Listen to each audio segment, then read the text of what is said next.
आगे तुम ठीक हो सूरज जाओगे। लाख कोशिश करता है ईशा को ढूंढने की, लेकिन हर रास्ता बंद नजर आता है। ईशा का कोई अता पता नहीं मिलता। पूरा घर मानो शोक में डूब जाता है। ताइमा, अरविंद और मोनिका, सबके चेहरे पर डर और बेचैनी साफ दिखाई देने लगती है। घर का माहौल पूरी तरह बिगड़ चुका होता है। लेकिन दोस्तों, जब इंसान के सारे रास्ते बंद हो जाते हैं, तब सिर्फ भगवान ही आखिरी सहारा बनते हैं। सूरज टूटे हुए दिल के साथ घर के मंदिर में जाकर भगवान के सामने घुटनों के बल बैठ जाता है। आंखों से आंसू बहते हुए वह कहता है, हे कान्हा जी, ईशा आपको बहुत मानती है। अगर कहीं मेरी गलती है तो सजा मुझे दीजिए, पर प्लीज ईशा को ढूंढने में हमारी मदद कीजिए। हमें कोई संकेत दीजिए प्रभु। और तभी मानो भगवान ने उसकी प्रार्थना सुन ली हो। उसी पल घर की टीवी पर एक ब्रेकिंग न्यूज चलती है। इंदौर शहर में हुई एक भीषण दुर्घटना में एक महिला गंभीर रूप से घायल। यदि इस महिला से जुड़ी कोई जानकारी हो तो तुरंत संपर्क करें।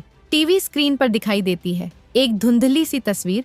पूरा घर सन्न रह जाता है। एक पल के लिए किसी को यकीन नहीं होता कि ईशा के साथ ऐसा भी हो सकता है, लेकिन अगले ही पल यह सच्चाई बनकर सबके सामने खड़ी हो जाती है। यह सुनते ही ताइमा वहीं बेहोश होकर गिर पड़ती हैं। सूरज की दुनिया मानो उसी पल उजड़ जाती है। अब जाकर सूरज को अपनी हर गलती याद आने लगती है। उसके दिल में ईशा के लिए दबा हुआ प्यार फूट फूट कर बाहर आने लगता है। उसे याद आता है जब ईशा ने कॉल किया था, वह गुस्से में था, उसने फोन नहीं उठाया। उसे याद आता है ईशा का कंगन उसके पास आया था, जो मदद की आखिरी निशानी था, लेकिन उसने उसे भी इग्नोर कर दिया। अब सूरज खुद को थप्पड़ मारते हुए रो पड़ता है। क्यों सूरज, क्यों तुमने उसकी बात नहीं सुनी? हर बार वही गलती, हर बार। रोते बिलखते हुए सूरज तुरंत ईशा को ढूंढने के लिए निकल पड़ता है। पीछे पीछे अरविंद और ताइमा भी पहुंचते हैं। पुलिस उन्हें बताती है ईशा को अस्पताल पहुंचा दिया गया है। अस्पताल पहुंचते ही सूरज ईशा से मिलने के लिए भागता है, लेकिन डॉक्टर उसे रोक लेते हैं। डॉक्टर गंभीर आवाज में कहते हैं,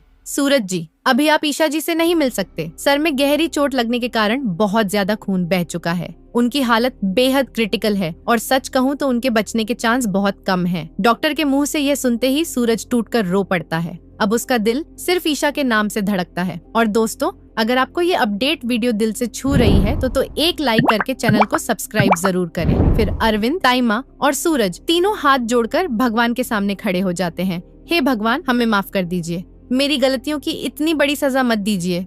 मैं ईशा को खोना नहीं चाहता, प्लीज उसे बचा लीजिए। ऑपरेशन थिएटर के बाहर घड़ी की हर टिक टिक सूरज के दिल पर हथौड़े की तरह पड़ रही थी। तभी अंदर से डॉक्टर बाहर आते हैं। सबकी सांसें थम जाती हैं। डॉक्टर कहते हैं, हमने पूरी कोशिश की है, अब सब भगवान के हाथ में है। उसी पल ईशा की उंगली हल्की सी हिलती है मशीन पर। दिल की धड़कन दोबारा तेज होने लगती है। नर्स चिल्लाती है, पेशेंट रिस्पॉन्ड कर रही है। सूरज की आंखों में उम्मीद की एक किरण चमक उठती है। कुछ देर बाद डॉक्टर मुस्कुराते हुए कहते हैं, वो खतरे से बाहर है, लेकिन अभी होश में नहीं है। सूरज फूट फूट कर रो पड़ता है, लेकिन इस बार आंसू दुख के नहीं, शुक्राने के होते हैं। अब सूरज सिर्फ एक ही कसम खाता है, अगर ईशा लौट आई तो वो अपनी पूरी जिंदगी उसका विश्वास जीतने में लगा देगा।